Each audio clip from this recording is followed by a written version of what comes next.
Hi, hello everybody, welcome in. My name is Jer, and a couple of weeks ago, I asked on this channel for y'all to tell me some of your worst and favorite cringe moments across any Drag Race franchise. I love asking y'all stuff in the posts that I make, so please, if you see those, feel free to engage and interact, because I just might use your responses in a video. So I've made a bracket template, and today I am going to be going through and ranking each one of these horrendously cringy moments. I have a rubric here that I've created. We've got, I can't look at this, everything is tense, Henny, what is this? Quoting Jasmine Masters, you can't say it wasn't funny. It's not her fault. And low-key iconique.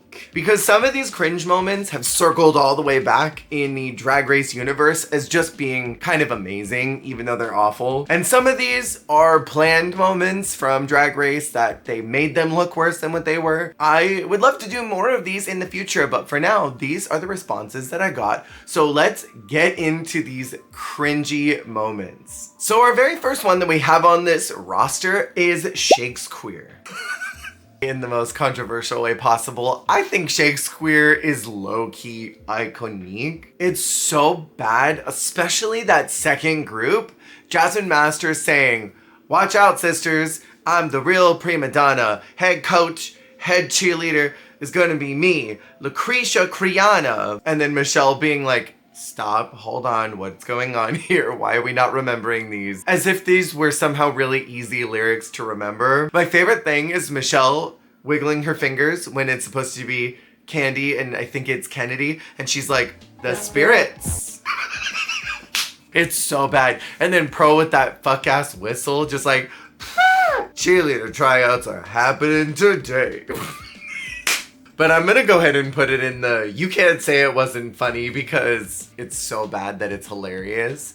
That's how I personally feel about this. Our next cringe moment is Breastworld, and this is just the whole of Breastworld. There wasn't a particular moment that was put in. This is a challenge that I love to forget. Drag Race doesn't often these days do something that is a parody of real pop culture. They sort of avoid that and pretend that pop culture isn't happening around them for some reason, but used to be quite good at doing that. So Breastworld had a lot of opportunity of being a Westworld parody, including drag queens and making that the lens and the focal point. But Breastworld just fell apart because these girls were not great actors and it was a badly written script. Aquaria did her best and Asia did her best. I think that Monet had some solid moments, but overall this was an uncomfortable challenge to watch. Not only them produce and create, but also the final product. There were odd moments and odd delivery choices. Overall, this is one of those where I look at it and I think, what is this? It's not a full body cringe. Like, my body doesn't tense up with it, but I want to know what I'm watching. So I'm putting it at the third tier. We have Coco's talent show from All Stars 2. And this automatically, I don't even need to think about it. It's not her fault. You know what? In my opinion, Coco did her best with what she was given. She was supposed to do Janet, and they had told her she could do Janet. And literally, I think Coco has said like 2 days before the talent show happened, they said, "Oh, by the way, while you're sitting in the hotel, we couldn't get Janet, so do you want to listen to this iPod of songs and then dance to something else? You can dance to whatever you want." And she picked that music because that was really the only thing that she could think to do something with, because I'm sure it was just a bunch of garbage, fluff, barely danceable music, so she tried to do the best that she could with her moment. And yes, it is cringe and it makes my body hurt, but I also understand that that is not her fault for having to do something so lame and terrible and awful. So I don't blame Coco for this performance. And I can forgive some of the uncomfy feelings. This is more of a chocolate milk for me. Chocolate milk essentially is when something feels bad because you're sad and upset about it. This is very chocolate milk. Next up, this is one of my personal cringe moments that I included in this list, and it is Coco's puppet performance from season 5. I don't even want to look at this because it's so bad. I don't want to recall the bad feelings that came from this. Honey was doing her very best to try and coax something out of Coco, and she was just not giving at all. I will say it did spawn some of my favorite lines, which is my tea my truth? That was funny. And then at the end, her just going, nah-ah. And Rue going, whatever it was that she did. Ah, so bad. I don't want to look at it. That sucks to look at. I don't want to think about that anymore. Let's move on. We have one of my siblings' personal least favorite cringe moments, which is Heidi in Closet's season 12 stand-up challenge from the one woman show where she was talking about her family. The problem with this is exactly what she was giving critiques on. There were too many characters and there were too many ideas and they weren't whittled down into something that was funny. And her transitioning between these characters was so clunky and rough that it lost all semblance of comedy and just was pain and hurts to watch. It's so uncomfortable because you want to reach through the TV and pull her off the stage and be like, stop it. Please, baby, just stop. You don't have to do this anymore. You don't wear the dress, don't wear the wig, just go sit down, drink some water, and it'll all be okay. But you can't because it was filmed years ago. This is an everything is tense moment because it just makes my body hurt. Next up, we have Jasmine Masters' talent show from All Stars. This is the moment where she tried to gaslight the entire room that she was in fact hilarious and you couldn't say that it wasn't funny. And part of me wants to put it at that tier just for the iconic line that she presented, but the reality is that the jokes weren't super funny. I mean, she was recycling one of her YouTube viral videos, which was funny in the moment, and Jasmine's one of those people that's funny in the spur of the moment. If she had just picked out something from the panel or from the girls or the audience or whatever and just picked on that and started talking, it probably would have been hilarious. But her recycling something she's already done made it less funny. I don't really know where to put this because it just doesn't make my whole body hurt. It isn't, I don't want to look at this. It is almost just this is a thing that happened and I wish it didn't happen. I'm gonna put it in the third tier because what was that performance?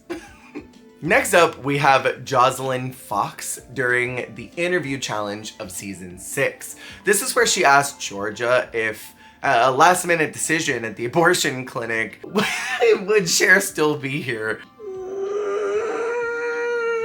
So bad, y'all. It's so bad. It's not funny, but it's so bad and hilarious. Joslyn was so good all season. Joslyn was great in Oh No She Better Don't. Joslyn was fantastic in that acting challenge. Joslyn was really doing quite well through a lot of the competition because of how empty airheaded she was. She was the blueprint for Lakeisha Lubamba, that ditzy airhead character who is super unaware of the room, but is also extremely smart and is almost playing dumb. Joslyn is a unique character in Drag Race that we don't see that archetype too much, and I wish we did because she's brilliant. This moment here, she was stumbling so hard but didn't realize that she was. She was just going and having a good time, and that's what makes it uncomfortable. And so, because I'm an apologist, and I think it truly was just, she really thought she was giving and she was not, I'm gonna put it at, it's not her fault. I don't think it's her fault. She's just that kind of girl. She's silly, quirky. She's so hee-hee. Next up, we have the Mariah Carey Diva Worship group from season 11. This hurts to think about, but also it's kind of iconic. How do you go into a diva worship group and not have a diva that you can all universally understand some things about? There's so many characters that exist in the world of divadom that you could pull from. Mariah Carey would be the last one I would think of because she is sort of like one of those gods that you know their name but you don't know anything about them. Like, who here in this chat knows what Athena does? You know who she is, but how many of y'all know what her role was? In that mythos, what does that diva do? Quickly. I bet most of y'all do not know. I don't think a lot of people know what Mariah does. They know her name, they know she's a diva, but they couldn't tell you really much else. They think emotions, wavy hair, whistle tones, but they probably couldn't name you too many songs. They probably maybe know Fantasy because of maybe Rush Hour, and that's the only reason they know it. So this is kind of a crazy thing. However, it birthed Ariana Grande, and that was nuts. The 6-way lip sync, and this episode is nuts. I'm gonna put this at low-key iconique because even though it is so terrible, it births some hilarious and rotten, rancid moments that I think we should celebrate.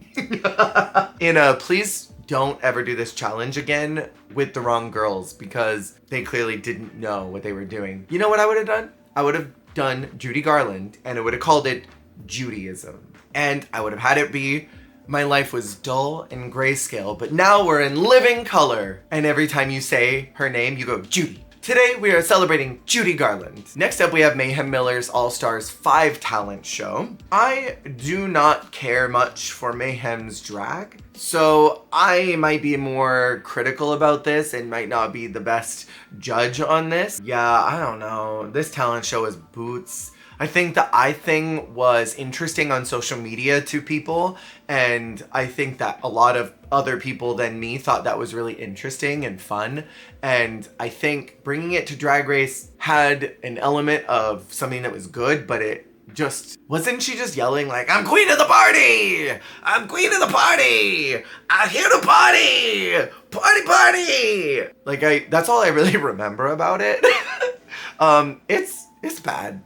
What is this? Henny, what is this? And next up we have Mayhem again in UK versus the World 2 during her talent show as well, where she tried to do some ASMR music on those bowls and also trying to juxtapose that with some comedy. And I think her Never Trust a Fart had a lot of places it could have gone. The water's never really clean. Don't eat corn dogs before a trick. There were so many places that she could have maybe taken that could have been funny that it didn't go, but she made herself laugh and then broke her concentration and just kept laughing. It's uncomfortable in the sense that, damn, you just flubbed another talent show. But it's also kind of iconic how badly she failed at her own thing. Like when you plan a number and you get on stage and freeze and don't remember what you were supposed to do, there's something unabashedly iconic about that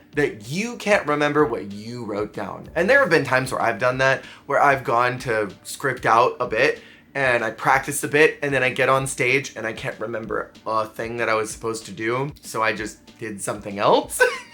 But like, the audience shouldn't ever know that you forgot. You should be able to make that up on the fly. It's a part of being a performer, an entertainer, is you can improv along the way. And the fact that Mayhem forgot how to do that is kind of iconic in its own way, despite me maybe not connecting with her drag that much. Next up, we have the season 4 Snatch Game.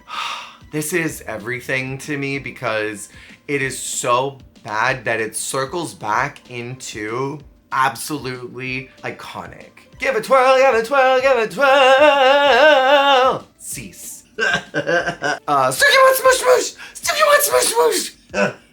The farting. We got Willem walking away from the romper room shenanigans. We got Latrice Royale slamming that table saying, and that is not what I came here to do. It circles back to iconic in its own way because it was so bad. This is probably one of the worst Snatch Games of all of them. Very likely. If I ranked all the Snatch Games, would y'all be interested in that? I might think about that if y'all think that's a fun idea. Speaking of Snatch Games, next up we have Sugar and Spice's Snatch Game, but I only grabbed one of the twins. This is awful. And I know we got I don't want to talk about it. I don't want to look at it. This is so uncomfortable to think about, to experience again in my head. I tucked that away in a place that I don't want to go back to. So that's where it's going and that's where it's staying. Next up, we have Utica's roast from season 13. This is iconic in its own way because it gave us RuPaul flipping off Utica with both hands. And that was iconic, but only because Utica was so tone deaf in her approach to that comedy sketch telling Rue to stand up when we all know that Rue is in sweats was so bold, and those are some huge balls to be able to stand up and look at RuPaul and ask her to stand for the audience. I can't even imagine having the balls to do that. But in its own way, it's iconic. Her making that fat joke was uncomfortable though, and that made me feel gross. I don't think Utica meant to be mean or malicious. I think she was just trying to be funny. And when girls are presenting as being the nice, charismatic, congenial girl, and then they've got to get into a roast where some of maybe their real personality comes out, they overcompensate by making off-color jokes to try and obfuscate from the fact that maybe they are not the nice congenial girl that they've been, and some things get muddled. And oftentimes that happens. I mean, look at what happened with Crystal Versace and with Victoria Scone in UK3 when Crystal was trying to be funny and made a weight joke and just wasn't thinking about it, and then was like, oh, I messed up, I shouldn't have done that. It's a little too late to do it, but this, I feel like, not to excuse it, but I feel like that happens a lot when people are presenting a character on TV and try and make a dramatic shift to be humorous. They sort of rely on base Bob Betty Beer Can jokes that they know are wrong and not funny, but they think it might get a quick laugh. And I'm talking about this a little too much, I think, at this point, but it's just, I want to kind of get it away from me. I think the only good moment is RuPaul flipping her off. So I'm going to put this at the very top. This is ultimate cringe. And then our final cringe moment that was suggested was when RuPaul pushed Vixen to the point where she wanted to walk out, and she did walk out of the reunion. This is something that is so bad to look at. This is angry cringe because you want to get mad at Rue, not at anybody else. This is not Vixen's fault for being a victim of microaggression. This is not Vixen's fault for being pushed by people throughout her whole life to feel inadequate. This is not Vixen's fault that the room was bullying her essentially to give content. I don't think it was necessarily the queens that were doing that, but maybe that groupthink hive mind was like, well, we want to make sure that we're doing what production and Rue want us to do, so we're going to say the things that'll get us moments and we'll get more TV out of this. Subconsciously, I think that's what was going on. It's so bad to watch because you are in real time seeing someone get bullied by a person who's been in the entertainment business for a very long time and knows better, knows what's going on, and is trying to get a reality TV moment to surface. And that feels bad to watch, you know? So I don't resonate with this at all in a feeling of cringe. More, I feel angry about this happening. So I'm gonna put it at the very top, not because it's ultimate cringe,